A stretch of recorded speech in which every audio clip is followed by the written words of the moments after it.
What are some of the signs that you still have a closed mind? And having a closed mind is okay, because I had a closed mind. And the reason I had a closed mind, and the reason a lot of people do, is for survival, man. Survival. When the world is against us, and people who we trust, who are supposed to love us and care for us, treat us like garbage, it's really hard to start opening our mind to a new way of living. It really is. I know it was for me. It was terrible. I had a terrible experience. Terrible time letting go of the past. One of the things you'll experience if you still have a closed mind, you're still thinking, even if you walk into 12-step programs or you walk into a therapist's office, you're still thinking you're okay. No matter what happened to you in the past, you are strong enough and you have the mental and emotional capacity to get yourself out of it. Well, that's not going to happen.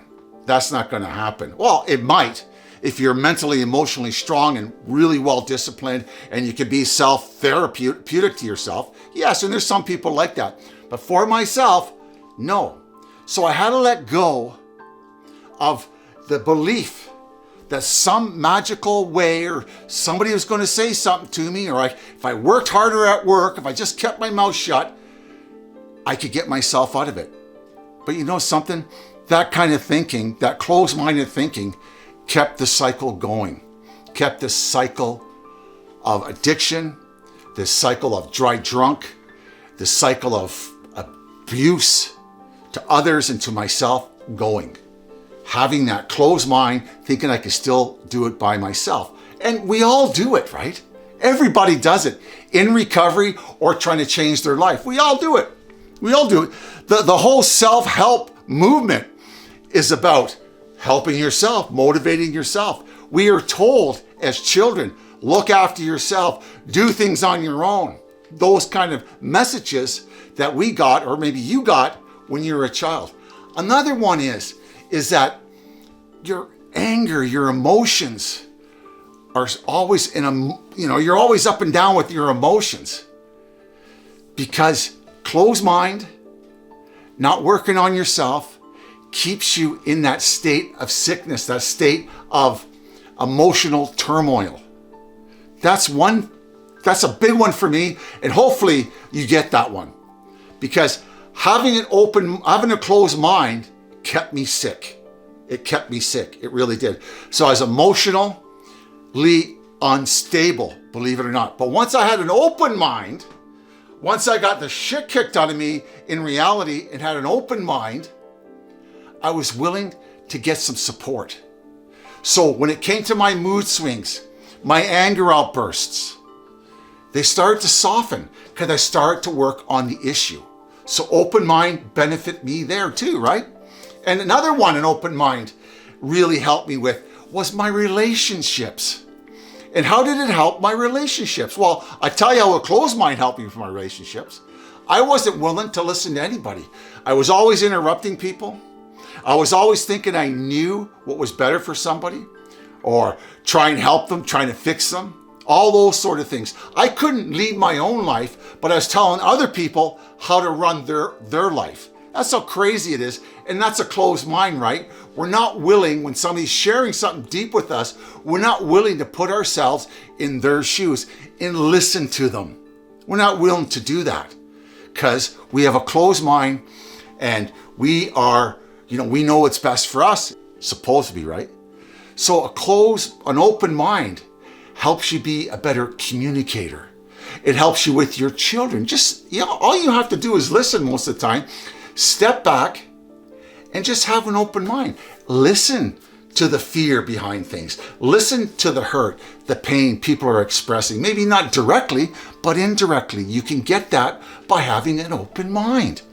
There's so much benefit of just staying calm and just putting yourself in somebody else's shoes, right? Helping them help themselves by just listening and being supportive. It is hard for people who have come from a lot of trauma in their lives to trust and to believe there's a better way, to believe that. But the only way to start is actually to start. a walk of 1,000 miles starts with one step.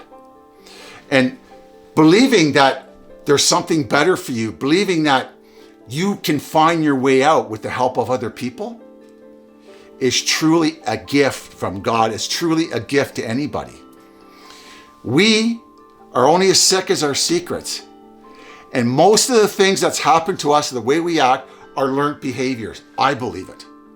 And we can unlearn it by investigating the past, having an open mind, and being open to suggestions, open to new way of living, open to the 12 steps, just open to, hey, my way did not work, and I need a new way of living. Can you show me? Can you help me out? It took me a lot to do that. It took me a lot to get an open mind, especially in my recovery, especially in my self-discovery. It took a lot. It really did. When you come into recovery and you're walking through your life and you're in your 20s or early 30s like I was, and you're so damaged, when you look in the mirror, you don't even recognize the person in the mirror because you're so damaged. You just say, how did I ever get here? The reason I got there is because of the abuse and use of drugs and alcohol, mainly. Plus my childhood sucked, plus my teenage life sucked, blah, blah, blah, blah. I don't want to get onto it. But I used to look in the mirror and say that to myself. Man, how did I get here? And now I say to myself, I'm really glad I got here, because the journey of discovery, the journey of getting better in recovery, if it's from drugs or alcohol or in traumatic childhood, you can get over it and you become something that you never thought you could be. And I believe that. And how does it happen? Just with a little trust, a little exertion of your will, and having an open mind that there's a better life for you. And there is a better life for you. You don't have to believe me or take it from somebody else on YouTube, but you deserve it. If you don't listen to anybody, just look at your life and how is it working for you up to now? Well, I tell you something, when it came to my life, it didn't work too well up to the minute I changed my life. The life I said to myself, I'm going to do something about it. I'll just leave you with this. I'm just doing a little brief recap. The fear of change is not so much what we're going into our lives, or the new you, the new things. It's letting go of the old things. What am I going to look like when I change? What is it going to feel like? Can I do it? Am I going to lose my shit? Are they going to love me? Are they going to like me? Is it going to be okay? And I'm going to tell you something. It's going to be okay. You are a great, loving person. You deserve an incredible life. You really do. And you deserve to live life on your terms, not the terms from your past. Believe it or not, okay? My name is Terry G. This is an alcohol-free life channel where we learn to live sober one day at a time. You can take a second. Please subscribe to my channel. Take another second and hit that like button, okay? I'll see you all next week. And ciao for now. Just remember, there's no I in team. And recovering from alcoholism is a team sport, not an I sport. It's a team sport, okay? God bless. Ciao for now. And hey, have a good day. Bye-bye.